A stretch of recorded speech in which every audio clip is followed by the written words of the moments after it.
ان الحمد لله نحمده ونستعينه ونستغفره ونعوذ بالله من شرور انفسنا ومن سيئات اعمالنا من يهده الله فلا مضل له ومن يضلل فلا هادي له واشهد ان لا اله الا الله وحده لا شريك له واشهد ان محمدا عبده ورسوله اما بعد فان خير الحديث كتاب الله وخير الهدي هدي محمد صلى الله عليه واله وسلم وشر الامور محدثاتها وكل محدثة بدعة وكل بدعة ضلالة وكل ضلالة في النار.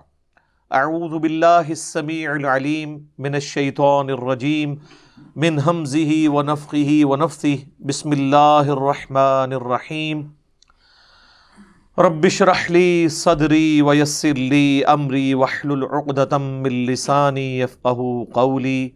بسم اللہ الرحمن الرحیم ان اللہ وملائکتہ یصلون علی النبی یا ایہا الذین آمنوا صلوا علیہ وسلموا تسلیما. اللہم صل علی محمد وعلی آل محمد کما صلیت علی ابراہیم وعلی آل ابراہیم انک حمید مجید. اللہم بارک علی محمد وعلی آل محمد کما بارکت علی ابراہیم وعلی آل ابراہیم انک حمید مجید. اللہم ربنا آتنا فی الدنیا حسنہ وفی الآخرۃ حسنۃ وقنا عذاب النار. ربنا آتنا من لدنک رحمۃ وہیئ لنا من امرنا رشدا. لا الہ الا انت سبحانک انی کنت من الظالمین.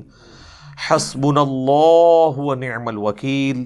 یا حی یا قیوم برحمتک استغیث ولا حول ولا قوة الا باللہ العلی العظیم. آمین. الحمدللہ آج 6 دسمبر 2020 کو سنڈے کے دن قرآن کلاس نمبر 57 میں ہم انشاءاللہ تعالی سورہ آل عمران کی آیت نمبر 156 سے سٹارٹ لیں گے. وہی غزوہ احد کا کانٹیکسٹ چل رہا ہے اور اس میں گفتگو یہاں پر پہنچی تھی پچھلی دفعہ جس پہ تفصیل سے میں نے گفتگو کی تھی صرف 3 آیات کے اوپر، کہ جو منافقین تھے وہ مسلمانوں کو یہ وسوسہ دلاتے تھے کہ اگر تم لوگ میدان جنگ میں نہ جاتے تو نہ اس طرح ہر گھر سے میتیں اٹھتی. تو اس کے جواب میں اللہ تعالیٰ نے بڑی سختی سے سرزنش فرمائی، اور آج تو مزید کئی ایک آیات اسی کانٹیکسٹ میں آئیں گی. پچھلی دفعہ یہ آیت آئی تھی کہ اگر ان لوگوں کی موت بھی مقدر ہوتی تو یہ خود بخود اپنے گھروں سے نکل کر مقتل گاہوں کی طرف کھینچے چلے آتے. اور سورۃ النساء کے اندر اس کا کلائمیکس ہے کہ تم اگر اپنے آپ کو مضبوط قلعوں میں بھی بند کر لو، موت تمہیں وہاں پر بھی آ کر رہے گی. موت کا وقت مقرر ہے. اب وہی مضمون آگے چل رہا ہے منافقین کے حوالے سے. بسم اللہ الرحمن الرحیم. اعوذ باللہ السمیع العلیم من الشیطان الرجیم. بسم اللہ الرحمن الرحیم. یا ایہا الذین آمنوا لا تکونوا کالذین کفروا. اے اہل ایمان تم ان لوگوں کی طرح نہ ہو جانا جنہوں نے کفر کی روش اختیار کی. حالانکہ وہ کلمہ کو مسلمان تھے، اوپر سے مسلمان تھے اندر سے منافق تھے، تو اللہ نے ان کو کافروں کی کیٹیگری میں ڈالا. وَقَالُوا لِإِخْوَانِهِمْ إِذَا ضَرَبُوا فِي الْأَرْضِ.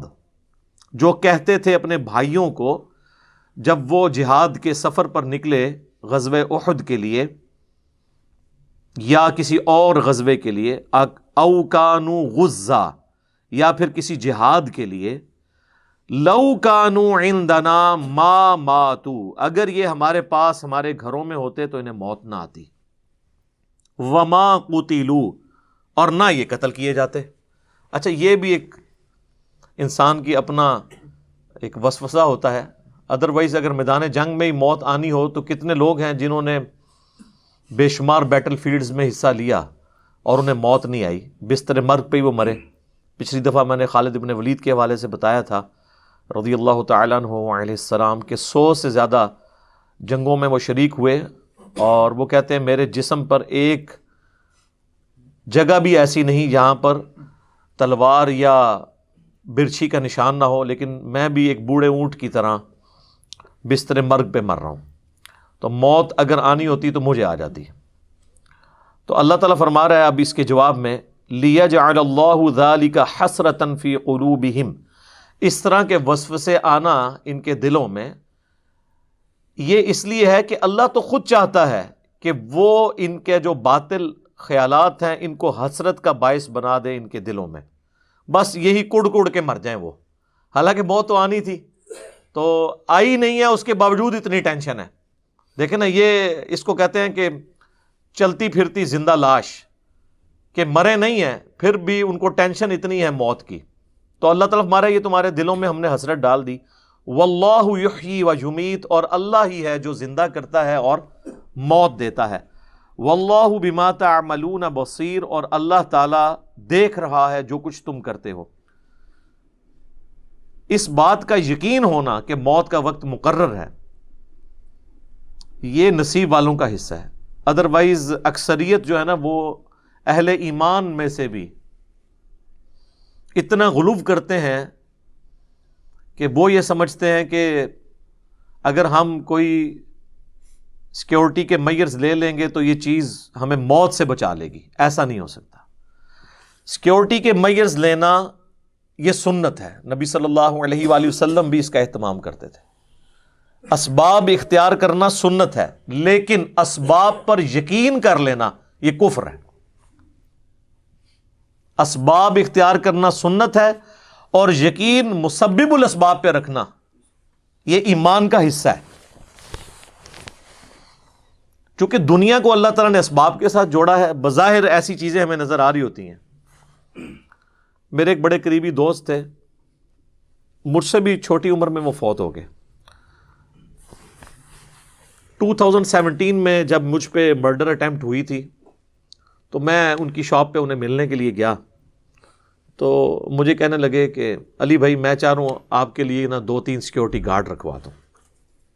میں نے کہا کیوں؟ نہیں وہ دیکھیں نا یہ ایکٹیویٹی پرفارم ہوئی ہے. میں نے کہا اس وقت تو میں خیر کیجولی پھرتا تھا, تو اب ہم تھوڑی سی احتیاط کر لیا کریں گے اس حوالے سے. اور اس وقت بھی نہاتی حالت میں اللہ نے مجھے بچا لیا ہے تو الحمدللہ. تو اب بھی اگر موت مقدر ہوگی تو وہ میں ٹال نہیں سکتا. تو پھر میں نے انہیں ایک جملہ بولا, میں نے کہا میرے بھائی ہم باہر کی چیزوں کو تو کاؤنٹر فار کر سکتے ہیں, آپ سڑک پہ چلنے والی ٹریفک سے تو بچ سکتے ہیں اگر آپ ٹریفک سگنل کی پابندی کریں اور احتیاط کے ساتھ. پاکستان میں تو آپ کو دونوں طرف دیکھ کے سڑک پار کرنی پڑتی ہے, چاہے آپ 1 وے پہ ہوں یا 2 وے پہ. تو اس طرح کی جو موت کے گولے ہیں ان سے تو آپ بظاہر بچ سکتے ہیں, لیکن جو اندر کی ٹریفک ہے, جو روزانہ 1,00,000 دفعہ دل دھڑکتا ہے اور 10,000 لیٹر خون روزانہ پمپ کرتا ہے ہماری رگوں میں, اس سے کون بچا سکتا ہے؟ اگر دل فیل ہو جائے, گردے جو 25 دفعہ روزانہ ڈائلیسس کرتے ہیں اور ایک ڈائلیسس کی قیمت 8 سے 10 ہزار روپے مارکیٹ میں, 2.5-3 لاکھ روپے کا کام بغیر تکلیف کے گردے روزانہ کرتے ہیں. اگر گردے فیل ہو جائیں تو اس کے اوپر کون سا سیکیورٹی گارڈ بٹھایا جا سکتا ہے؟ آپ ذرا ایک ایک چیز کو گننا شروع کریں. تو ان کو یہ میری بات سمجھ آ گئی, لیکن چند ہی ہفتوں کے بعد وہ خود ہارٹ فیل سے دنیا سے چلے گئے. اللہ تعالیٰ ان کی مغفرت کرے. نیک آدمی تھے, ہماری اکیڈمی کے ایک آپ سمجھ لیں شروع کے جو ممبرز تھے ان میں سے ایک تھے. تو لیکن میں آپ کو بتا رہا ہوں کہ اندر کی ٹریفک کو کون روک سکتا ہے؟ تو یہ مسلمان کا یقین ہونا یہ بڑا ضروری ہے. کہتے تو آپ دیکھیں گے کہ جن لوگوں نے زندگی میں خدا کو کبھی سیریس نہیں لیا ہوتا نا, آپ ذرا ان کی بھی زبانیں دیکھیں, اتنی اتنی لمبی ہوں گی. او جی جیڑی رات جیڑی قبر چ وہ باہر نہیں ہے, یہ کہتے ہیں نا. تو اگر یہی بات ہے تو جو قبر سے باہر زندگی گزار رہا ہے بغاوت کے اوپر مبنی, نہ تو حقوق اللہ کا کوئی پاس رکھتا ہے اور نہ کوئی حقوق العباد کا خیال رکھتا ہے، حرام خوریاں تیری گھٹی میں پڑی ہوئی ہیں اور لوگوں کا مال تو ہڑپ کرتا ہے، لوگوں کے پلاٹس ہڑپ کرتا ہے، اور بات یہ کر رہے تھی جیڑی قبر وچ رات ہے وہ باہر نہیں ہے. اگر تیرا یہ یقین ہوتا کہ قبر میں جو رات ہے وہ باہر نہیں ہے اور قبر میں جا کے کسی کو منہ دکھانا ہے تو تیری زندگی اس طرح کی گزر رہی ہوتی. تو یہ ایک روایتی جملے ہیں. جس طرح ہمارے پولیٹیشنز، ہمارے ریاستی اداروں کے جو ترجمان ہیں، ماشاءاللہ آپ گفتگو سنیں تو بسم اللہ الرحمن الرحیم اور انشاءاللہ اور الحمدللہ اللہ تعالیٰ، عام بندہ اس پہ خوش ہو جاتا ہے، اللہ دا نا پہ لیندے نے، اوے اللہ دا نا انجی پہ لیندے نے، انہاں دا تقیہ کلام ہے. اگر واقعی یہ اللہ کو مانتے ہوتے اور یہ جواب دہ ہوتے تو اس طرح ان کی زندگی گزر رہی ہوتی؟ ایسے نہ ہوتا. یہ صرف ایک روایتی ہماری کلام ہے جو ہم بولتے ہیں. تو اسی طریقے سے یہ بھی لوگ روایتاً بات کرتے ہیں کہ جی جو قبر میں رات ہے وہ باہر نہیں ہے، جو باہر ہے وہ اندر نہیں ہے. اگر اس پہ یقین ہونا تو اس کا منطقی انجام یہ ہونا چاہیے کہ قبر کی تیاری کی جائے. لوگ یہ جملہ بول کے یہ بتانا چاہتے ہیں کہ جی کر لو جو کچھ کرنا جائے، اسی بدماش جائے، اسی نیچے قبر ہی جانا جدوں تک اسی باہر آ. وہ یہ رزلٹ نکال رہے ہوتے ہیں. حالانکہ رزلٹ تو اس سے یہ نکالنا چاہیے کہ میں اپنی قبر کی اور آخرت کی تیاری کروں. اس طرف دماغ بھی نہیں ان کا جاتا. الٹا وہ اپنے مخالفین کو تھریٹ لگانے کے لیے بات کرتے ہیں کہ جتنی میری زندگی لکھی ہوئی ہے وہ تو میں باہر ہوں. اور بھائی جو تو باہر ہے تو اندر کی تیاری کرنا. تو یہ اصل اس میں سے مورل لیسن لینا چاہیے.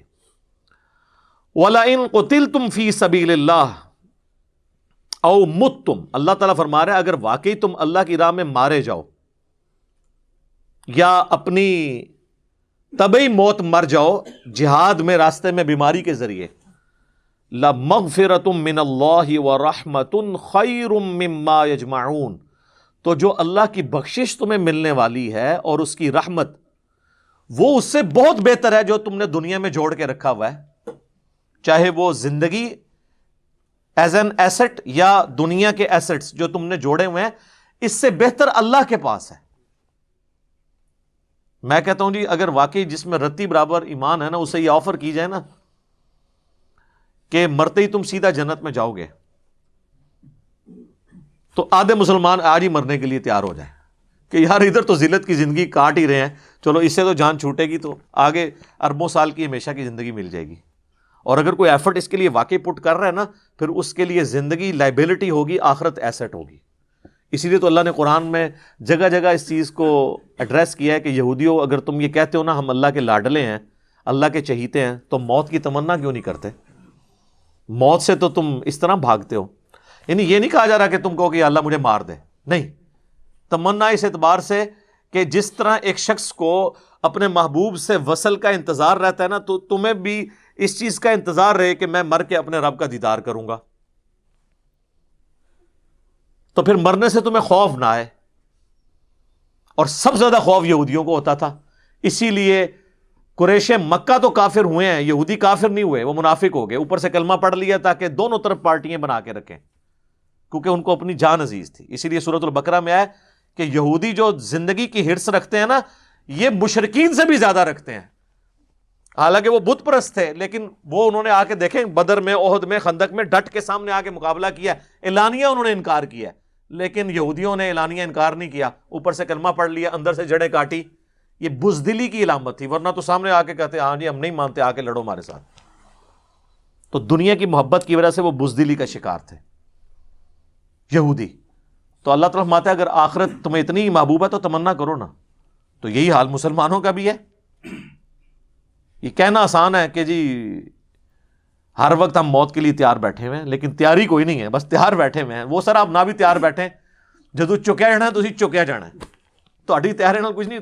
تسی تیار نہ بیٹھو، تیاری کرو. تو اللہ تعالیٰ فرما رہا ہے کہ جو اللہ کی راہ میں جہاد کے دوران طبعی موت مر جائے نا، اس کے لیے بھی مغفرت اور اجر عظیم ہے، کیونکہ وہ اللہ کی راہ میں وقف ہوا ہے نا. اور اگر شہید ہو جائے گا پھر تو نور علی نور ہے. اچھا وہ کیوں ہے اجر؟ اس نے اللہ کے لیے نیت تو کی ہے نا. حتیٰ کہ صحیح مسلم میں حدیث ہے کہ جو شخص شہادت کی تمنا کے ساتھ اپنے بستر پہ بھی مرے نا، اللہ اسے بھی شہید لکھتا ہے. اور صحیح مسلم میں حدیث ہے جس کے دل میں شہادت کی تمنا نہیں، وہ منافقت کی ایک شاخ پہ مرا ہے، کلی منافق نہیں ہے لیکن منافقت کی اس کے اندر علامات پائی جاتی ہیں. کیوں؟ مسلمان کو تو ہر وقت شہادت کی تمنا رکھنی چاہیے چاہے وہ شہید ہو یا نہ ہو. تو اگر وہ شہادت کی تمنا رکھتا ہے، اور شہادت یہ والی نہیں کہ مسلمان کا گلا کاٹے، پنجابی سندھی کا اور سندھی پنجابی کا، بلوچی پنجابی کا اور پنجابی بلوچی کا، یہ والی نہیں ہے شہادت، جو واقعی میدان جنگ والی شہادت ہو. تو اگر اس کی تمنا ہے تو اس کو تو بستر مرگ پہ بھی شہید ہوئے بغیر بھی شہادت کی فضیلت مل جائے گی. اور بخاری اور مسلم دونوں میں حدیث ہے، اللہ کے محبوب صلی اللہ علیہ وآلہ وسلم نے فرمایا کہ میری خواہش ہے کہ میں اللہ کی راہ میں قتل کیا جاؤں، پھر زندہ کیا جاؤں، پھر قتل کیا جاؤں، پھر زندہ کیا جاؤں، پھر قتل کیا جاؤں، پھر زندہ کیا جاؤں، پھر قتل کیا جاؤں. یہ حضور کی خواہش تھی. تو اللہ نے آنری طور پہ آپ کی خواہش پوری کی ہے. آپ کی موت زہر سے ہوئی. وہ میرا پچھلے دنوں ایک ویڈیو ریکارڈ ہوئی تھی، رسول اللہ کا قاتل کون، کیونکہ بعض غالی رافضیوں کی طرف سے یہ الزام لگایا گیا کہ اصحاب رسول میں سے کسی نے رسول اللہ کو زہر دیا تھا. تو وہ میں نے پورا ایک ڈاکٹرن کلیئر کی ہے، وہ یوٹیوب پہ ویڈیو رکھی ہوئی ہے، نبی صلی اللہ علیہ وآلہ وسلم کا قاتل کون. تو ایک شیعہ عالم تھے، انہوں نے بڑے غلوف کے درجے میں جو ہے نا اس طرح کی باتیں کی، تو میں نے ان کے جواب میں وہ ویڈیو ریکارڈ کروائی تھی، وہ آپ جا کے دیکھ سکتے ہیں. تو جس کو شہادت کی تمنا ہوگی اس کو بستر مرگ پہ بھی اللہ تعالیٰ ثواب دے دے گا انشاءاللہ تعالی. اب بڑی اہم ترین آیت آ رہی ہے جی. اچھا اس کے ساتھ وہ آیت بھی جوڑ لیتے ہیں، وَلَئِن مُتُّمْ أَوْ قُتِلْتُمْ، اگر تم مر جاؤ اللہ کی راہ میں سفر کرتے ہوئے یا جنگ میں قتل کر دیے جاؤ، لَإِلَى اللَّهِ تُحْشَرُونَ، تمہیں اللہ کے حضور ہی جمع کیا جائے گا. At the end of the day, چاہے کوئی قتل ہوا، مرا، شیر کے پیٹ میں چلا گیا یا کسی ویل مچھلی کے پیٹ میں چلا گیا یا ایئر کریش میں اس کی راکھ اڑ گئی، الٹیمیٹلی تم جمع کر لیے جاؤ گے قیامت والے دن اللہ کے حضور. اللہ نے تمہیں زندہ کر لینا ہے. تو اس کے یعنی یہ کوئی اللہ تعالیٰ اپنی صرف قدرت کا اظہار نہیں کر رہا کہ زندہ ہو جانا ہے، تو مطلب یہ ہے کہ اللہ کے حضور تمہاری پیشی ہونی ہے کہ تم نے یہ ساری قربانیاں اللہ کے لیے کی تھیں یا کسی کے دکھلاوے کے لیے کی تھی. یہ شہادت جو ہے وہ اپنی بہادری کے جوہر دکھانے کے لیے تھی یا واقعی اللہ کے لیے مرنا چاہتے تھے تم. اچھا اب وہ اہم ترین آیت آ رہی ہے، سورہ آل عمران کی آیت نمبر 159. اسپیسیفکلی رسول اللہ صلی اللہ علیہ وآلہ وسلم کے اخلاقی اقدار کے اعتبار سے. ایک تو وہ آیت مبارکہ ہے نا سورۃ القلم کی آیت نمبر 4، وَإِنَّكَ لَعَلَىٰ خُلُقٍ عَظِيمٍ، اور بے شک اے محبوب صلی اللہ علیہ وآلہ وسلم آپ اخلاق کے بلند ترین درجے پر فائز ہیں. صلاۃ بر محمد وآل محمد، اللہم صلی علی محمد وعلی آل محمد. وہ تو ایک جنرل سٹیٹمنٹ تھی نا، یہ اسپیسیفکلی آپ علیہ السلام کے بارے میں اہم ترین آیت ہے. اب یہ آیت مبارکہ ایسی ہے جس سے لوگوں نے غلط رزلٹ بھی نکالا ہے آپ علیہ السلام کی شفقت کے پوائنٹ آف ویو سے. میں انشاءاللہ اس وسوسے کو بھی سیٹل کروں گا. یہ ہے سورہ آل عمران کی آیت نمبر 159، فَبِمَا رَحْمَةٍ مِّنَ اللَّهِ لِنْتَ لَهُمْ. یہ تو اللہ کی رحمت ہے اے نبی علیہ السلام آپ پر کہ آپ بڑے نرم ہیں اپنے ساتھیوں کے معاملے میں. یعنی آپ صلی اللہ علیہ وآلہ وسلم کا ایٹیچیوڈ بڑا نرمی والا ہے اپنے ساتھیوں کے بارے میں، اصحاب رسول کے بارے میں، اور یہ اللہ کی رحمت ہے کہ اللہ نے آپ کو نرم دل بنایا. وَلَوْ كُنْتَ فَظًّا غَلِيظَ الْقَلْبِ، اور بالفرض اگر آپ صلی اللہ علیہ وآلہ وسلم تند مزاج ہوتے اور سخت دل ہوتے، لَانفَضُّوا مِنْ حَوْلِكَ، تو آپ کے ساتھی آپ کو چھوڑ کے چلے جاتے. اس میں صحابہ کرام کی توصیف بھی آئی ہے. حضور کے اخلاق کی وجہ سے آپ کے ساتھی آپ کے ساتھ کمیٹڈ ہیں. اور دوسرا یہ بتایا گیا کہ آپ علیہ السلام کے اخلاق کی یہ برکت ہے کہ لوگ آپ کو چھوڑ کے نہیں جاتے. اگر آپ تند مزاج ہوتے یا سخت دل گیر ہوتے تو آپ صلی اللہ علیہ وآلہ وسلم کی سخت دلی کی وجہ سے آپ کے ساتھی آپ کو چھوڑ گئے ہوتے. یہ اصل میں اس کانٹیکسٹ میں بات ہو رہی ہے کہ یہ جو آپ کے اصحاب نے غزوہ احد میں غلطی کی ہے نا، تو آپ ان سے ذرا صرف نظر کریں. ظاہر لیڈر کو تو سب سے زیادہ تکلیف ہوتی ہے نا، جیتا ہوا میچ چند پلیئرز کی غلطی کی وجہ سے پوری ٹیم ہار جائے تو کیپٹن پھر غصہ تو نکالے گا نا. اور جب وہ اللہ کی کاز کے لیے کھڑا ہو، صحیح بخاری میں آتا ہے کہ 50 تیر اندازوں کو نبی صلی اللہ علیہ وآلہ وسلم نے احد کے موقع پر ایک ٹیلے پہ ڈیوٹی لگائی تھی، کیونکہ خطرہ تھا کہ پیچھے سے لوگ حملہ آور ہو سکتے ہیں، اور ان کی ڈیٹرنس کی وجہ سے وہ پیچھے سے حملہ آور نہیں ہو رہے تھے. اور بخاری کے الفاظ ہیں، چونکہ غزوہ احد کے کانٹیکسٹ میں یاد نازل ہوئی ہیں، اسی طرف اشارہ ہے کہ نبی علیہ السلام نے فرمایا کہ تم دیکھو نا کہ چیل کوے پرندے ہماری بوٹیاں بھی اٹھا کے لے کے جا رہے ہیں ہماری لاشوں کی، تب بھی تم نے میرے حکم کے بغیر یہ ٹیلا نہیں چھوڑنا. اب اس سے زیادہ واشگاف انداز میں کسی کو سمجھایا جا سکتا ہے؟ مجھے بتائیں.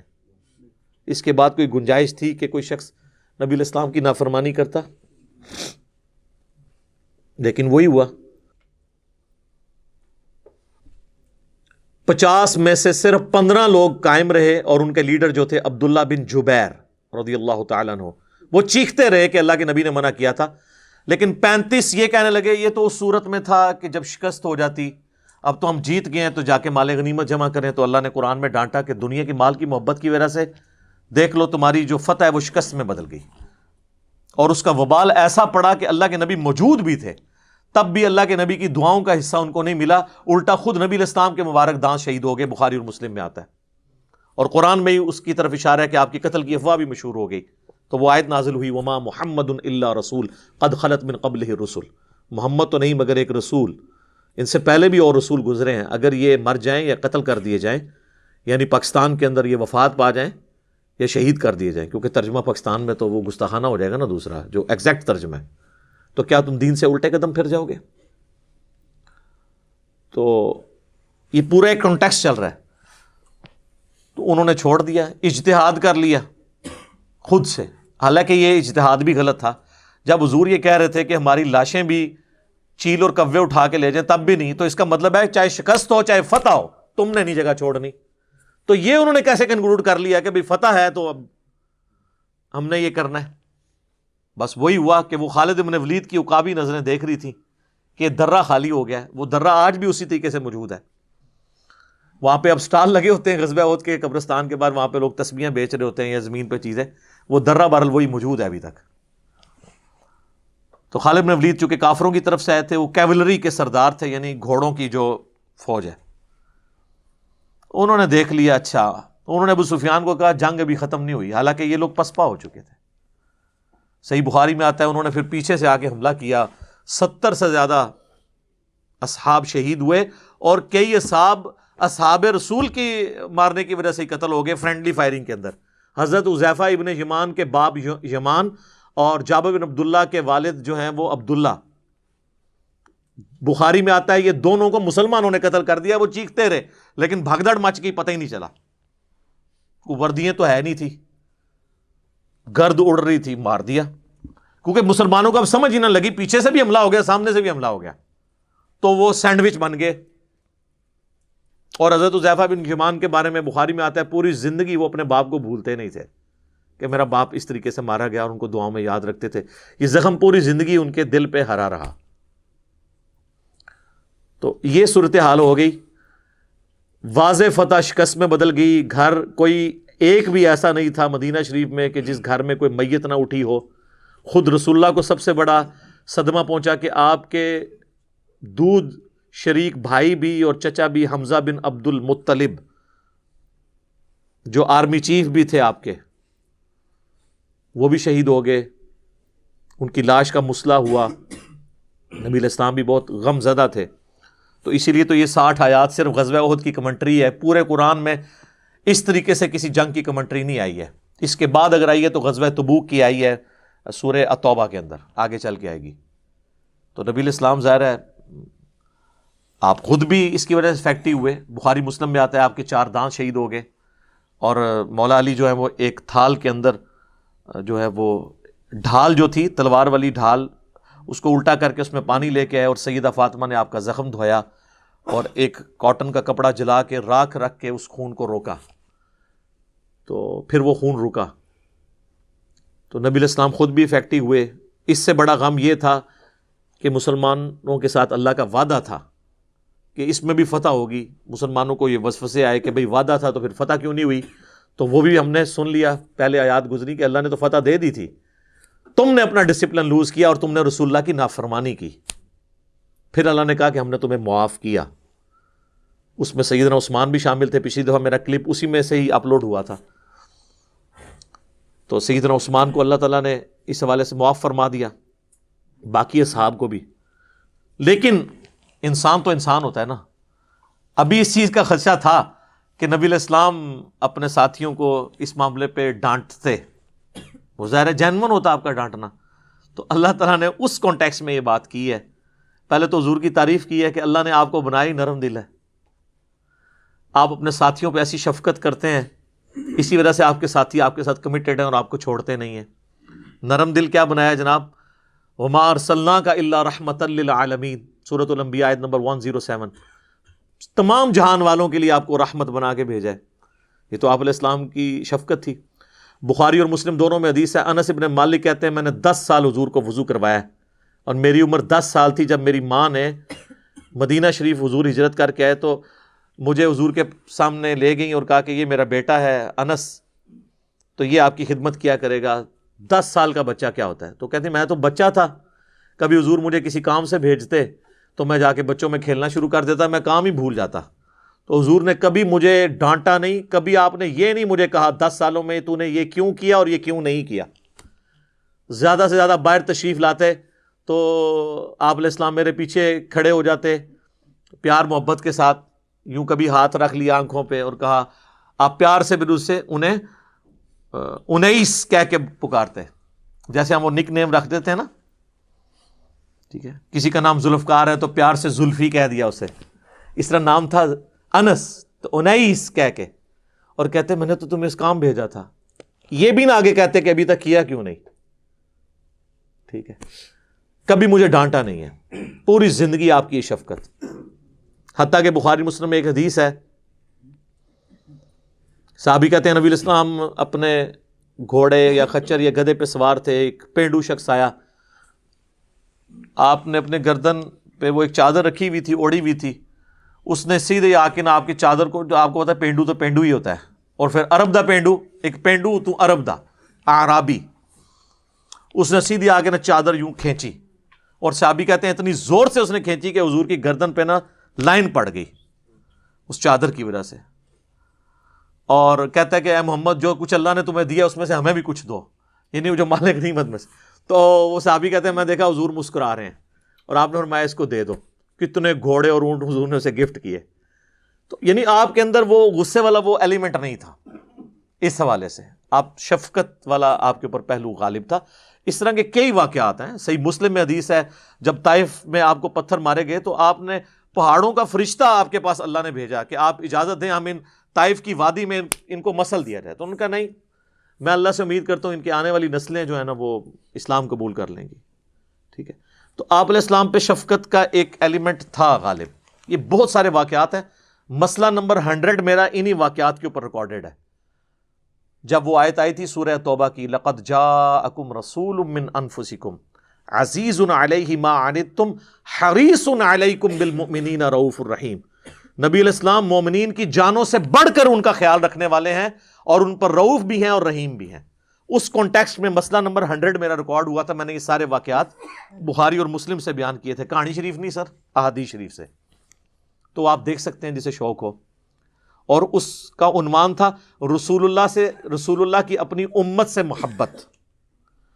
ہم تو آج تک ہمیں حدیثیں یہ سنائی جاتی ہیں کہ ہمیں نبی علیہ السلام سے کتنی محبت ہونی چاہیے کہ ہمارا ایمان کامل ہوگا، یہ ایک پہلو ہے۔ ایک اس کا وائس ورثہ ہے کہ رسول اللہ کو ہم سے کتنی محبت تھی، آپ کو اپنے اصحاب سے کتنی محبت تھی، بعد میں آنے والے لوگوں کے ساتھ کیا محبت تھی، وہ سارے واقعات احادیث کی شکل میں نے بیان کیے ہیں۔ تو نبی علیہ السلام کی شفقت والا ایک ڈومیننٹ پہلو تھا جس کو اللہ تعالیٰ نے یہاں پہ ایڈریس کیا کہ آپ کی یہ شفقت ہے، ابھی تک آپ اب یہ جو ان سے غلطی ہوئی ہے نا تو آپ نے ان کی اس غلطی کے اوپر ان کے اوپر سرزنش نہیں کرنی. فاعف عنہم، ان سے درگزر فرمائیے. اچھا اب دیکھیں، ویسے تو اللہ کا معاف کر دینا بھی کافی تھا. اس سے پہلے 2 آیات گزر چکی ہیں، 155 نمبر اور 152 کہ اللہ نے ان کو معاف کر دیا. اب جب اللہ نے معاف کر دیا تو رسول اللہ سے معافی کا سرٹیفکیٹ تو لینے کی ضرورت نہیں تھی. یہ آپ کو ڈیکورم سکھایا جا رہا ہے کہ ٹیم لیڈر جو اللہ کے لیے ڈٹا ہوتا ہے نا، اس کا بھی آپ نے خیال رکھنا ہوتا ہے. حقوق العباد اپنی جگہ پر ہے، حقوق اللہ اپنی جگہ پہ ہے. تو نبی علیہ السلام کو اللہ نے کہا کہ میں نے تو معاف کر دیا اور آپ اتنے نرم دل ہیں. دیکھیں کس طرح پوری تمہید، حالانکہ اللہ تعالیٰ اس پروٹوکول کا محتاج ہے کہ اپنے نبی سے بات کرے، تو اتنا پروٹوکول کہ دیکھیں آپ بڑے نرم دل ہیں، آپ کی کتنی شفقت ہے، اسی وجہ سے آپ کے ساتھ لوگ اٹیچ ہیں، تو چھاڑ دو انہوں نے. یہ ہے اللہ کی اپنے نبی سے محبت. ورنہ اللہ اپنی مخلوق کو اس طرح کا پروٹوکول کیوں دے گا؟ وہ تو خالق ہے. خالق اور مخلوق اتنا بڑا ڈفرنس ہے کہ اس کے بعد تو کسی چیز کی گنجائش نہیں رہتی. لیکن یہ اللہ کی اپنے محبوب صلی اللہ علیہ وآلہ وسلم سے محبت کا اظہار ہے کہ اللہ تعالیٰ فرما رہا ہے کہ فاعف عنہم، آپ بڑے نرم دل ہیں. آپ اگر سخت مزاج ہوتے یا آپ کے ساتھی آپ کو چھوڑ جاتے، یہ آپ کا مزاج ایسا اللہ نے بنایا ہے کہ یہ آپ کے ساتھ ہیں. اب آپ ان سے درگزر کریں. واستغفر لہم، ان کے لیے دعائے مغفرت بھی کرتے ہیں. غلطی تو انہوں نے کیتی ہے، اے نہیں اللہ نے کہا کہ نہ اے صحابہ دی غلطی بیان کرنا گستاخی ہو جائے گی. یہ گستاخی جہی ہے نا، یہ اج کل کے زمانے چ ہوندی ہے، اس زمانے چ نہیں سی ہوندی. غلطی ہوئی ہے، آپ بھی ان سے درگزر کریں، ان کے لیے بخشش طلب کریں تاکہ اللہ تعالیٰ ان کو معاف کرے. جس طرح سورہ النساء کی آیت نمبر 64 میں بھی ہے نا، وَلَوْ أَنَّهُمْ إِذْ ظَلَمُوا أَنفُسَهُمْ جَاءُوكَ. اے نبی جب انہوں نے اپنی جانوں پر ظلم کیا تھا تو آپ کے پاس حاضر ہوتے، آپ سے معافی مانگتے، آپ اللہ کے حضور کی سفارش کرتے تو اللہ بھی ان کو معاف کر دیتا. تو یہ اللہ تعالیٰ نے ایک پروٹوکول رکھا ہے کہ ٹیم لیڈر سے تو آپ نے جو غلطی کی معافی تو مانگنی ہے نا. نہیں، لیکن یہ آیت آج نہیں ہے کہ آج کسی نے قبر رسول پہ جا کے معافی منگوانی ہے. نہیں، نبی علیہ السلام جب ایز اے ٹیم لیڈر تھے اور آپ علیہ السلام کسی کو کوئی کام اسائن کرتے تھے، یہ اس کانٹیکس میں بات ہے. تو اب کہا گیا کہ ان کو معاف کر دیں، ان کے لیے دعا بھی کریں اللہ سے کہ اللہ ان کو بخش دے. اور یہاں پہ بس نہیں کیا وَشَاوِرْهُمْ فِي الْأَمْرِ، اور مستقبل میں بھی جو واقعات آئیں گے نا اس میں آپ نے ان کو مشورے میں شامل کر رکھنا ہے. یہ نہ ہو کہ آپ اب کنکلوڈ کر لیں کہ چونکہ انہوں نے میری نافرمانی کیا آندھا میں نے مشورے میں نہیں ماننا. اس دنیا میں تو یہی لیڈر کرتے ہیں نا کہ تو تے بولنا ہی نہیں ہے، تو جو پچھلی بار کام پایا سی نا تو تے اس ٹائم نہ بول. نہ، یہ نہیں کرنا. جب معاف کیا ہے دل سے معاف کرنا ہے، اور اس کے بعد بھی اگر کوئی مشورہ دے تو مشورہ لینا ہے، اپنے مشورے میں انہیں شامل. آپ اندازہ لگائیں کہ رسول اللہ کو حکم ہو رہا ہے کہ آپ نے اپنے ساتھیوں کے مشورے کے ساتھ چلنا ہے. ہمارا کون سا مسلمان حکمران ہے جو اپنے ساتھیوں سے مشورہ کرتا ہے؟ پاکستان کی ہسٹری میں نہ کوئی پرائم منسٹر اور نہ کوئی ڈکٹیٹر آپ کو ایسا ملے گا. سب گنڈے اور بدماش ہوتے ہیں جب وہ لیڈرشپ پہ ہوتے ہیں. ان کے ساتھیوں کو وزارتوں سے فارغ کر دیا جاتا ہے، میڈیا والے بتا دیں سر تسی وزیر نہیں رہے. یہ انتہائی غیر اخلاقی حرکت ہے. ایسے لیڈرز، یہ لوگ لیڈر نہیں ہوتے ہیں. لیڈر وہ ہوتا ہے کہ جس کے ساتھی اس سے سیٹسفائی ہو، اور جب وہ کام یہ کرتا ہے نا تو پھر وہ مشورے سے کرتا ہے. میں آپ کو اپنے آفس میں بتاؤں، ہمارے ایک ڈائریکٹر صاحب تبلیغی جماعت کے، یعنی وہ پاکستان میں آپ سمجھ لیں کہ ہماری ڈیفنس کی ٹیکنالوجی میں چند بڑے لوگوں میں سے ایک. میری جب سلیکشن بھی ہوئی تو انہوں نے میرا انٹرویو کیا، تو مجھے بعد میں پتا چلا جب میں ان کے پاس، تو ان میں نے یہ عادت دیکھی تھی کہ حالانکہ ہم سے بہت سینئر آفیسر تھے، جب کبھی انہوں نے کوئی ڈیوٹی ہمیں اسائن کی ہے اور وہ ہماری ڈیوٹی چینج کرنی ہوتی تھی نا، اور ان کو یہ خدشہ ہوتا تھا کہ اس بات کا برا منائے گا، کیونکہ میرے ساتھ تو یہ اکثر ہو جاتا تھا، کیونکہ ان کو میرے پہ یہ مان تھا کہ جس کام پہ میں اس کو لگاؤں گا نا وہ کام سٹریم لائن ہو جائے گا. وہ جب سٹریم لائن ہو جاتا تھا انہوں کہتے تھا نہیں اے ہن نواں کام ہے، اے تو کرنا ہے.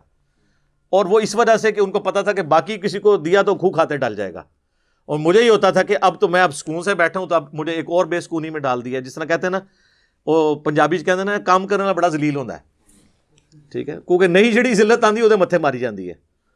تو لیکن وہ اس طرح نہیں کرتے تھے کہ بھی اب یہ پوری تمہید بنانی، 3-4 دن بٹھانا، اچھا یہ ہو رہا ہے یہ ہو رہا ہے، ہمیں پتہ چل جاتا تھا کہ انہیں کیا ہونے لگا ہے. لیکن ہمیشہ اس طریقے سے ٹیم لیڈر وہی ہوتا ہے، اور پھر اس کی وجہ سے ہم بھی کوئی دل میں قلق محسوس نہیں کرتے تھے، چلو یار ٹھیک ہے.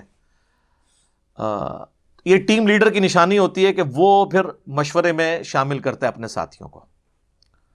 اب ایک اور اہم بات اس کے ساتھ آ رہی ہے، فَإِذَا عَزَمْتَ، جب آپ عزم کر لینا کسی کام کا، مطلب مشورہ ہوا، ایک چیز طے ہو گئی، اب بیچ میں جو ہے نا وہ پاک نہیں چھوڑنی کوئی، بس آپ کر گزرنا ہے.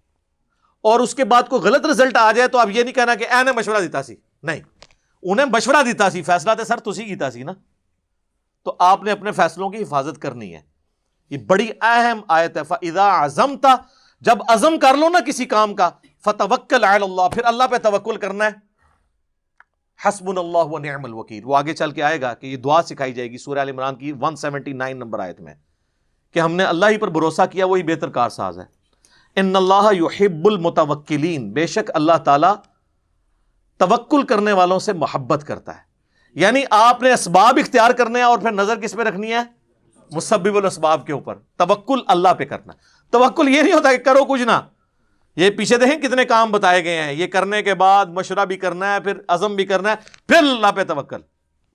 ویسے توکل نہیں، وہ جو جامع ترمذی میں حدیث ہے کہ پہلے اونٹ کو باندھو پھر اللہ پہ توکل کرو، تو ظاہر ہے کہ اسباب آپ نے اختیار کرنے ہیں. اس میں ایک بڑی اہم بات میں آپ کو بتا دوں، بڑی مزے کی بات. وہ میں نے جن اپنے سینئر آفیسر کا ذکر کیا نا، ڈائریکٹر صاحب کا، تو وہ ہمیں ایک دن اسی طریقے سے سمجھا رہے تھے، چونکہ وہ تبلیغی جماعت سے بھی اٹیچ تھے. تو حاجی عبدالوہاب صاحب رحمہ اللہ تعالیٰ جو تبلیغی جماعت کے امیر تھے، جو 2-3 سال پہلے ہی فوت ہوئے، تو وہ کہہ رہے ہم ایک دفعہ حاجی صاحب کے پاس بیٹھے ہوئے تھے، تو حاجی صاحب کی عادت تھی کہ وہ مشورہ کرتے تھے جماعتوں کو بھیجتے وقت نا. تبلیغی جماعت میں ویسے بہت چیز زبردست ہے مشورے والی اور امارت والی.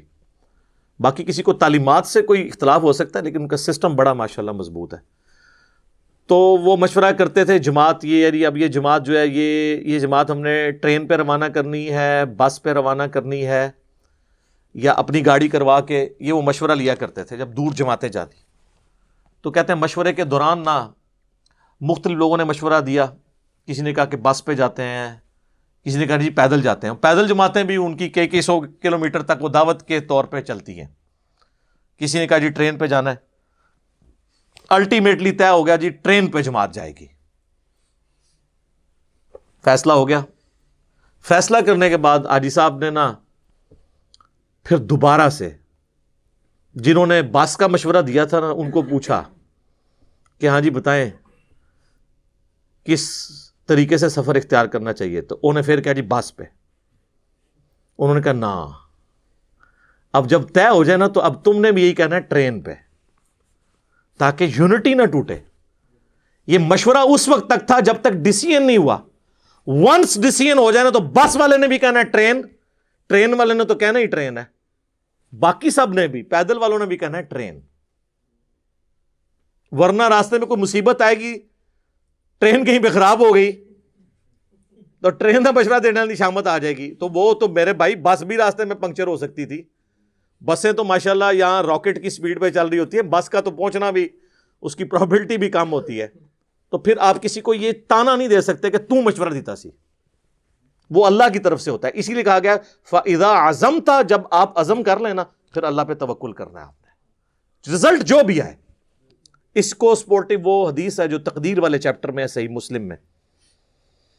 مسئلہ تقدیر کے اوپر آلموسٹ 60 کے قریب حدیثیں لی ہیں امام مسلم نے، اور اس کی آخری حدیث یہی ہے کتاب القدر چیپٹر کی.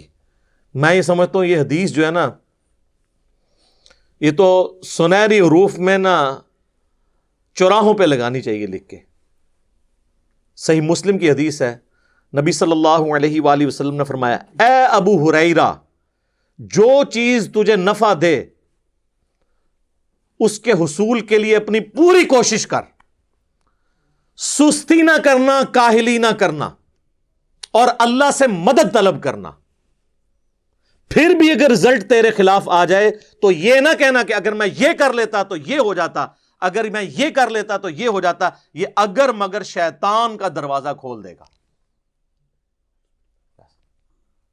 یہ سب کچھ یعنی انگریز بھی یہی کرتا ہے، فیزیبلٹی پہلے بناتا ہے، وہ 80% ایفرٹ فیزیبلٹی پہ پٹ کرتے ہیں، 20% جو ہے وہ کاسٹ ان کی آتی ہے کام کرنے کے اوپر. یہ نہ ہونا کہ وہ کر بیٹھے تو اینڈ پہ پتا چلے کہ جناب ادھر تو یہ مصیبت کھڑی ہو گئی ہے. جہاں ہمارے کئی پروجیکٹس کے ساتھ یہ ہو جاتا ہے. تو اب اس میں الفاظ کیا ہیں کہ جو بھی چیز تمہیں نفع دے دنیا میں اور آخرت میں، جنرل ہے، اس کے لیے کوشش کرنی ہے، کاہلی نہیں کرنی، سستی نہیں کرنی. یہ نہیں کہ خالی پیپر جو ہے وہ دروشی پڑھ کے پھونک کے تو وہ ممتحن کے حوالے کر کے آ جانا ہے میں پاس ہو جاؤں گا. بعض میرے کو آ کے دعاواں کرانی نے نہ، اس طرح نہیں کو پاس ہوگا. سستی نہیں کرنی، کاہلی نہیں کرنی، اور کوشش کرنی ہے، اور اللہ سے مدد طلب کرنی ہے. اللہ کو نہیں نکالنا کبھی بیچ میں سے. کوشش، یہ دونوں چیزیں پیرلل میں چلتی ہیں. نہ بالکل تقدیر پہ چیز ڈال دینی ہے، اور نہ صرف اپنی کوششوں کو سب کچھ سمجھ لینا ہے. یہ قدریہ کا موقف تھا نا کہ بھئی تقدیر کوئی چیز نہیں، اور جبریہ کہتے تھے کہ جی تقدیر ہی غالب ہے، انسان کچھ نہیں کرتا. اہل سنت کا منہج درمیان میں ہے کہ کچھ چیزیں اللہ نے تقدیر کا ساتھ رکھی ہیں، کچھ ہماری کوشش سے جڑی ہوئی ہیں، دونوں سے مل کے ایک رزلٹ نکلتا ہے. ورنہ تو رسولوں کا مقدمہ، کتابوں کا مقدمہ ہی ختم ہو جائے گا اگر ہماری ول کی کوئی اہمیت نہیں ہوگی. قرآن تو بار بار اسی کے اوپر ہی ایمفسائز کرتا ہے، والذین جاہدوا فینا لنہدینہم سبلنا. جو لوگ ہماری راہ میں کوشش کریں گے ہم اپنی راہیں ان کے لیے کھول دیں گے. لیکن جو کوشش نہیں کرے گا، جو کک نہیں مارے گا نا، اس کی گاڑی نہیں سٹارٹ ہوگی. ویسے دنیا کے ہم سارے کام میں یہ کر رہے ہوتے ہیں، آخرت کے معاملے میں کہتے ہیں دعا کرو توفیق مل جائے. مجھے آج تک کوئی بندہ نہیں ملا کہ دعا کرو مجھے توفیق مل جائے کہ میں نے ارادہ کیا ہے کہ ابھی جا کے میں نے جو ہے نا دوپہر کا کھانا کھانا ہے. وہ کھانا ہی ہوتا ہے. کسی نے باتھ روم جانے سے، واش روم میں جانے سے پہلے کبھی توفیق نہیں اللہ سے مانگی، حالانکہ کتنا خطرناک کام ہوتا ہے اگر کسی کا پیشاب بند ہو جائے. آج تک کسی نے کہا کہ دعا کرو اس دفعہ بھی میرا ارادہ ہے کہ آج میں نے اتنی دفعہ پیشاب کے لیے جانا ہے، میرا پیشاب نہ بند ہو. کیونکہ وہ ہم نے کرنا ہوتا ہے، چیزیں انڈرسٹوڈ ہوتی ہیں. جیسے ہی دین پہ چلنے کی باری آتی ہے تو توفیق، دعائیں، یہ سب ڈرامے نے اپنے آپ کو دے ہی رکھو توکے. تو ہم نے تو کرنی ننگی بات. ننگی بات کی بغیر بات سمجھ نہیں آتی ہے، اپنے آپ کو دھوکہ دے رہے نا. تو اللہ تبارک و تعالیٰ نے یعنی یہاں پہ ایک سلیقہ سکھایا کہ جب اللہ پہ توکل کر لیا، عزم پکا، بس اب آپ کوشش کر گزریں، باقی رزلٹ اللہ پہ چھوڑ دیں. مولا علی کا قول ہے نا، میں نے اپنے ارادوں کے ٹوٹنے سے اللہ کو پہچانا ہے. کیوں؟ ساری کوشش کر لی، حالات و واقعات بھی فیوریبل تھے، رزلٹ کچھ اور نکل آیا. تو اس کا مطلب ہے کہ کوئی اور ہستی ہے جو چاہتی ہے کہ یہ ایسے نہ ہو، اس کے ساتھ تو کوئی ٹکر نہیں لے سکتا. تو اگر مگر شیطان کا دروازہ کھول دیتا ہے، جو صحیح مسلم کے الفاظ ہیں، اس لیے کہ اگر مگر سے پھر جو تقدیر کی طرف سے فیصلہ ہوا ہوتا ہے نا، آپ اس کو چیلنج کر رہے ہوتے ہیں. ایک تو ہے کہ آپ اس کو ریویو کر کے پلان کریں، وہ ایک اور چیز ہے کہ جی آندہ ہم اس چیز کو کاؤنٹر فار کریں گے، اس کو کریں گے، اس کو کریں گے، لیکن اس کی لکیر پیٹ کے بیٹھ جانا، یہ چیز غلط ہے. حالانکہ یہاں پہ آپ دیکھ رہے ہیں کہ صراحتاً غلطی ہوئی تھی، اس پہ اللہ نے ڈانٹا بھی ہے، لیکن الٹیمیٹلی حضور کو کہا کہ بس چھوڑ دے، معاف کرے، مشورے میں شامل کریں، آندہ کے لیے بھی آپ یہ کریں. یہ اسی چیز کی نفی کی جا رہی ہے کہ بس یہ اللہ کی طرف سے ایک معاملہ ہونا تھا، تمہارا ڈسپلن لوز ہوا. لیکن سر دیکھیں، یہ غزوہ احد کا ہی ڈسپلن لوز ہوا ہے، اس کے بعد مسلمانوں نے کوئی جنگ نہیں ہاری. یہ ایک واقعہ مستقبل کی جنگوں کے لیے، جس میں رومنز اور پرشینز کو مسلمانوں نے شکست دے کے صدیوں کی سپر پاورز کو الٹنا تھا، یہ چھوٹی سی بیٹل فیلڈ نے مسلمانوں کو وہ سبق سکھایا کہ وہ بڑی بیٹل فیلڈز میں اگر یہ ڈسپلن لوز کرتے تو کیا قادسیہ میں جو ہے وہ پرشین امپائر کا مقابلہ کر سکتے تھے، یرموک میں رومن امپائر کا مقابلہ کر سکتے تھے، جن کی ریزروڈ آرمیز ہی لاکھوں کے اندر تھیں، جن کے پاس اسلحہ بھی لیٹسٹ تھا. تو یہاں پہ اللہ تعالیٰ نے جو ڈسپلن سکھایا ہے نا، اس کی وجہ سے پھر آگے وہ معاملات چلے. وہ سر آپ عمر سیریز دیکھیں کہ کس طرح مسلمانوں نے کس حکمت عملی کے ساتھ جنگوں کو جیتا ہے، انہی کا اسلحہ چھین کے انہی کو الٹا ہے. تو وہ اسی یونٹی کی وجہ سے، ڈسپلن لوز نہ ہونے کی وجہ سے سب کچھ ہوا ہے. آپ دیکھ لیں قادسیہ کے اندر جب مسلمانوں کی فوج پسپا ہو گئی ہے تو حضرت سعد ابن ابی وقاص جو ہیں وہ تو بیمار تھے، وہ تو قلعے میں پیچھے بیٹھے ہوئے تھے، ان کو بہت تیز بخار ہو گیا تھا، اتنے لاغر ہو گئے تھے کہ وہ چل بھی نہیں سکتے تھے، لیکن ایک ایک لمحے کی رپورٹ لے رہے تھے. وہ پرشینز جو ہیں ہاتھی لے کے آ گئے، اتنے بڑے بڑے عرب کے گھوڑوں نے ہاتھی دیکھے نہیں ہوئے تھے. وہ تو عرب کے گھوڑے جب ہاتھی دیکھتے تھے تو بھاگ جاتے تھے. تو وہ تو مسلمانوں کو ہی کچلنا شروع کر دیا انہوں نے. تو انہوں نے ساتھی نے آگے اطلاع کی کہ حضرت یہ تو وہ تو ہاتھی لے کے اتنے بڑے بڑے ہاتھی لے کے آ گئے. تو حضرت سعد ابن وقاص نے کہا کہ بنو تمیم کے لوگوں کو میرے پاس بلاؤ. جناب بنو تمیم کے وہ لوگ تھے کہ جو اپنی جان کی پرواہ کیے بغیر بڑے بڑے کارنامے سر انجام دے دیتے تھے. سر انہوں نے گھوڑوں کو کیا سائیڈ پہ کہ گھوڑا تو بدک جاتا ہے, پیدل گئے, کتنے لوگوں کی جان بھی اس میں چلی گئی, کئی لوگ ہاتھی کے نیچے آ کے مر بھی گئے. پیدل جا کے انہوں نے نیزے اپنے ہاتھوں میں پکڑ کے تو وہ جا کے ان ہاتھیوں پہ بیٹھے ہوئے لوگوں کو گرایا, اور بعض ہاتھیوں کو بھی انہوں نے گرایا, اور مسلمانوں نے وہ جنگ جیت لی. 8,500 مسلمان شہید ہوئے. آج ان کے نام بھی ہمیں نہیں پتا. ان کی قربانی ہے, ان کے بھی بیوی بچے تھے, ان کا بھی مستقبل تھا, لیکن انہوں نے قربانی دی. آج ان کی قربانیوں کی وجہ سے اسلام ہم تک پہنچا ہے. اور بس ہم نعرہ لگا سکتے ہیں جو کچھ بھی ہیں تیرے محبوب کی امت سے ہیں. ان کو جچتا تھا کہ وہ نعرہ لگائیں جو کچھ بھی ہیں تیرے محبوب کی امت سے ہیں. دیکھ محبوب کے ساتھ ہم نے وفاداری کی ہے. ہم کہتے ہیں ہم بے وفا ہیں, ٹھگ ہیں, فراڈی ہیں, تو ہم حضور کی نسبت سے ہمیں بخش دے. وہ اگر کہتے تو کہتے تھے دیکھ نسبت دی ہے تو ہم پاس بھی لا رہے ہیں اس کا. ہم بالکل الٹ چل رہے ہیں. رضی اللہ عنہم اجمعین وعلیہم السلام اجمعین آمین. تو اللہ تعالیٰ فرماتا ہے کہ اللہ تعالیٰ جو توکل کرنے والے لوگ ہیں ان سے محبت کرتا ہے. ان ینصرکم اللہ, اگر اللہ تمہاری مدد فرمائے گا نا, فلا غالب لکم, تو کوئی تم پہ غالب نہیں آ سکتا. اللہ پہ توکل کرو. وَإِن يَخْذُلْكُمْ, اور اگر وہی تمہارا ساتھ چھوڑ دے, فَمَنْ ذَا الَّذِي يَنْصُرُكُمْ مِنْ بَعْدِهِ, تو اللہ کے بعد کون تمہارا مددگار ہو سکتا ہے. غزوہ حنین میں یہی ہوا نا, جو سورہ توبہ میں آتا ہے نا کہ اللہ تعالیٰ نے غزوہ حنین میں نبی علیہ السلام کی مدد فرمائی. 12,000 کا لشکر تھا, صرف 80 لوگ حضور کے ساتھ رہ گئے. بس ایک بندے نے وہاں جملہ بول دیا تھا کہ جی بدر میں تو ہم 313 تھے, غالب آئے ہیں, آج تو ہم کافروں سے زیادہ ہیں. اور غزوہ حنین مشرکین عرب کے خلاف آخری جنگ تھی, یہ فتح مکہ کے بعد ہوئی تھی. اس کے بعد عرب پورے کا پورا سرنڈر کر گیا تھا قریش کے سامنے. تو یہ فتح مکہ کے آلموسٹ 4 مہینے کے بعد یہ جنگ ہوئی. تو ظاہر ہے مسلمانوں کا کانفیڈنس لیول عروج پہ تھا کہ جی ہم نے تو اب کوئی بچا نہیں ہے ادھر. تو یہ قبیلہ حوازن کے لوگ کیا کریں گے. تو ایک ساتھی نے بول دیا کہ آج ہم غالب آئیں گے کیونکہ ہماری تعداد زیادہ ہے. اللہ نے اس بات کا اتنا برا منایا کہ اللہ نے نہیں پھر دیکھا کہ اللہ کے نبی موجود ہیں اس میں, باقی کالم ایمان مومنین موجود ہیں. ایسی بھاگدڑ مچی کہ صرف 80 بندے نبی علیہ السلام کے ساتھ رہ گئے. 12,000 کا لشکر میں سے 80 بندے, باقی سب چھوڑ کے بھاگ گئے.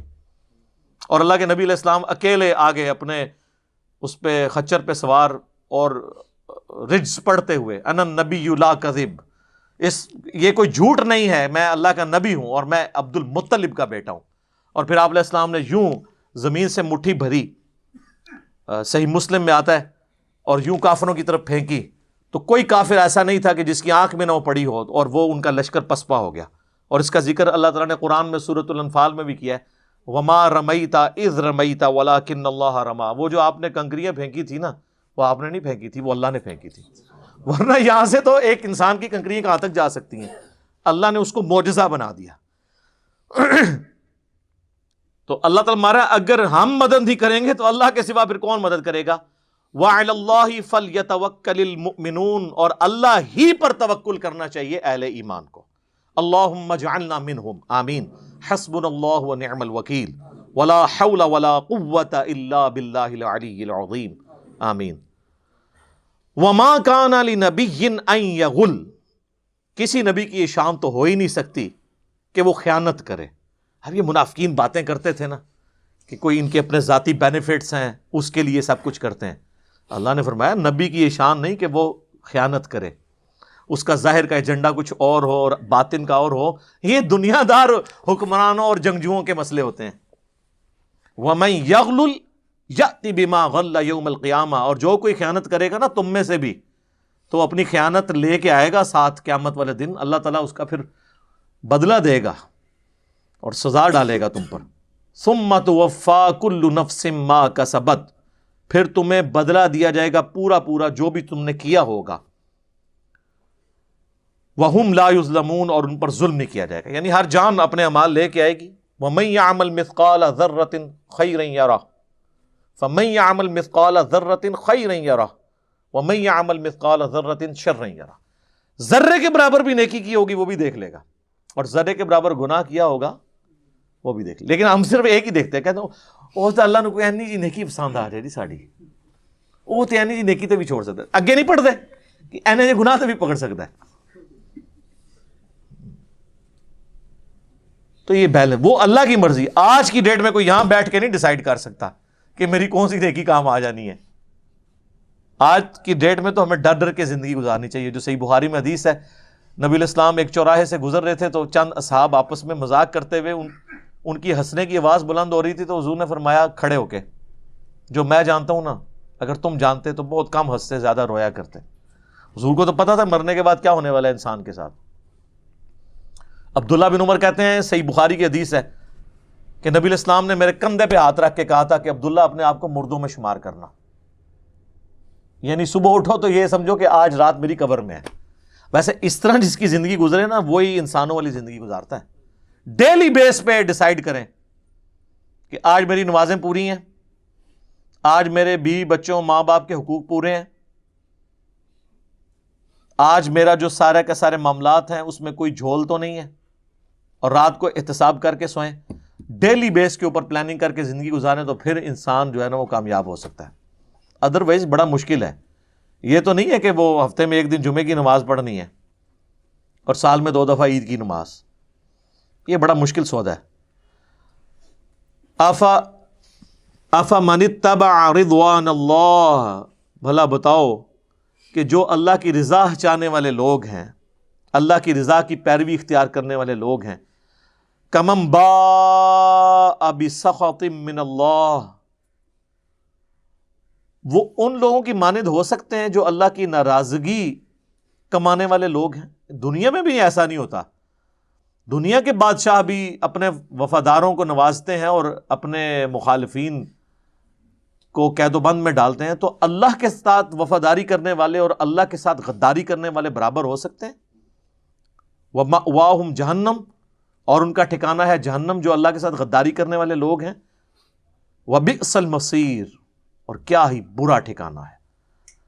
اللہم لا تجعلنا منہم، اللہم اجرنا من النار، اللہم انی اعوذ بک من عذاب جہنم ومن عذاب القبر ومن فتنة المحیا والممات ومن شر فتنة المسیح الدجال. اچھا، یہ دعا میں ان نا کے ساتھ بھی ہم جمع کے سیغوں کے ساتھ بھی پڑھتے ہیں اور سنگولر کے سیغوں کے ساتھ بھی. اگر آپ سنگولر کے سیغے سے بھی پڑھیں نا، جب کوئی شخص آمین کہتا ہے وہ اس دعا میں شامل ہو جاتا ہے. اگر میں کہتا ہوں نا اللہم اجرنی من النار، تو یہ اے اللہ مجھے آگ سے بچا لے، اور آپ کہتے ہیں آمین، تو آپ اس میں شامل ہیں. ضروری نہیں کہ میں جمع کا سیغہ ہی بولوں، تو خود بخود اس میں شامل ہو جاتا ہے. ہم درجات عند اللہ، اللہ کے حضور ان کے درجے ہیں. پھر یعنی جس طرح جنت میں درجے ہیں نا، جہنم میں بھی درجے ہیں. جس طرح سورہ نساء میں آیا کہ منافقین دوزخ کی سب سے نچلی گھاٹی میں ہوں گے. سورۃ الحجر میں آیا نا کہ دوزخ کے 7 دروازے ہیں اور 7 دروازوں کا اپنا اپنا حصہ ہے. اس طرح اس کی گھاٹیاں ہیں. سارے کافر ایک جگہ پہ نہیں ہوں گے. جو زیادہ اس اللہ کے دشمن تھے، سورہ مریم میں آتا ہے، وہ اتنے ہی نچلی گھاٹی کے اندر ہوں گے. تو اس طرح اہل جنت کے بھی درجے ایک جیسے نہیں ہیں. جنت میں بھی اعلیٰ سے اعلیٰ درجات ہیں اور کم سے کم، لیکن وہ کم سے کم بھی جو ہے نا میرے بھائی، وہ بھی انمیجنیبل ہے. وہ بخاری مسلم میں حدیث ہے، جو سب سے آخر میں جنت میں جائے گا نا، اور آخر میں وہ جو جہنم سے نکال کے لاکھوں سال کی اپنی سزا بھگت کے جب وہ جنت میں جا رہا ہوگا نا، اس کو بھی اس روئے ارض سے 10 گنا بڑی جنت، ایکویلنٹ ٹو 10 پلینٹس، یہ 10 زمینیں. تسی کہندے ہو F11 وچ 10 مرلے دا پلاٹ، پوری زمین 40,000 کلومیٹر کے سرکمفرنس کی اس طرح کی 10 زمینیں. تو وہ تو جب جنت میں جا رہا ہوگا تو بخاری مسلم کے الفاظ ہیں، وہ تو یہ سمجھے گا جنت شاید خالی ہوگی، بھر گئی ہونی ہے، میری تو جگہ کوئی نہیں. اللہ تعالیٰ فرمائے گا کہ زمین سے 10 گنا بڑی جگہ تجھے. تو کہے گا یا اللہ میں تو مجھ سے مذاق کر رہا ہے. تو بخاری مسلم کے الفاظ ہیں کہ اللہ تعالیٰ مسکرائے گا جیسا کہ اس کی شان کے لائق ہے. ٹھیک ہے، تو اللہ کی جنت یہ اتنے جو آپ کو ٹریلینز اینڈ ٹریلینز آف بتاتے ہیں پلانٹس ہیں اور بلینز آف گلیکسیز ہیں، یہ اللہ تعالیٰ نے الاٹ کرنے کے لیے سارے پلاٹ رکھے ہوئے ہیں جناب. یہ انشاءاللہ تعالیٰ اولاد آدم کی میراث ہے نا انشاءاللہ. یہ ہماری ابا جی کی جاگیر ہے جنت انشاءاللہ. لیکن ابے دی جاگیر تو آگ ہو جانا جی ابے دی گل نہیں منی. ہاں یہ ذہن میں رکھیے گا. واللہ بصیر بما یعملون، اور اللہ تعالیٰ دیکھنے والا ہے جو وہ کرتے ہیں. کیا دھمکی ہے جی. کوئی جنتیوں والے اعمال کر رہا ہے اس کو بھی اللہ دیکھ رہا ہے، جو جہنمیوں والے اعمال کر رہا ہے اس کو بھی اللہ تعالیٰ دیکھ رہا ہے. کوئی چیز اللہ تعالیٰ کے اس چیز سے باہر نہیں ہے، اور اللہ نے خود ہی سارا حساب و کتاب رکھا ہوا ہے. اللہ کو فرشتوں کی بھی حاجت نہیں ہے، یہ تو صرف ہماری تسلی کے لیے ہے. قرآن حکیم میں کئی جگہ یہ مضمون ہے کہ ہم غائب تو نہیں تھے، ہم تو خود دیکھ رہے تھے. اور فرشتوں نے تو کئی اعمال لکھے ہونے ہیں جو قیامت دن زیرو سے ملٹیپلائی ہو جانے ہیں، کیونکہ اللہ فرمائے گا تم نے تو ظاہری اعمال دیکھے نا، یہ تو ریاکاری کے لیے کر رہا تھا. جی وہ جو آتا ہے کہ ایک شہید کو لایا جائے گا، صحیح مسلم میں حدیث ہے، تو فرشتوں نے اسے شہید ہی لکھا ہوگا نا، تبھی تو الفاظ ہیں شہید کو لایا جائے گا. اللہ کہے گا نا، اس کا مطلب ہے اللہ تعالیٰ کو فرشتوں کو بھی کوئی رشوت نہیں دے سکتا. یہ دنیا میں جج خریدے جا سکتے ہیں.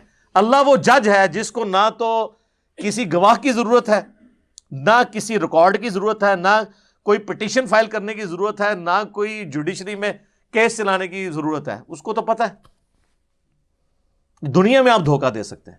تو اللہ تعالیٰ ہمارا ہے کہ اللہ تعالیٰ واقف ہے، دیکھ رہے جو کچھ تم کر رہے ہو. اس میں ایک دھمکی پوشیدہ ہے.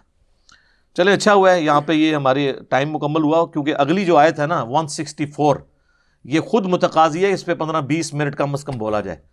لقد من اللہ علی المؤمنین اذ بعث فیہم رسولا یتلو علیہم آیاتہ ویزکیہم ویعلمہم الکتاب والحکمہ وان کانوا من قبل لفی ضلال مبین. رسول اللہ کا احسان ہے انسانیت کے اوپر کہ انہوں نے کتاب اللہ کے ذریعے لوگوں کو ہدایت دی. اس کانٹیکسٹ میں یہ اہم ترین آیت ہے سورہ آل عمران کی آیت نمبر 164. انشاءاللہ اگلی دفعہ ہمارے درس کا آغاز اسی سے ہوگا انشاءاللہ. اللہ تعالیٰ سے دعا ہے جو حق بات میں نے کہی اللہ تعالیٰ ہمارے دلوں میں راسخ فرمائے. اگر جذبات میں غلطی سے میرے منہ سے کوئی غلط بات نکل گئی اللہ تعالیٰ ہمیں معاف بھی کر دے، ہمارے دلوں سے اسے دھو دے. ہمیں کتاب و سنت کی تعلیمات پر عمل کر کے دوسرے بھائیوں تک پہنچانے کی توفیق عطا فرمائے. سبحانک اللہم وبحمدک اشہد ان لا الہ الا انت استغفرک واتوب الیک وما علینا الا البلاغ المبین. جزاکم اللہ خیرا.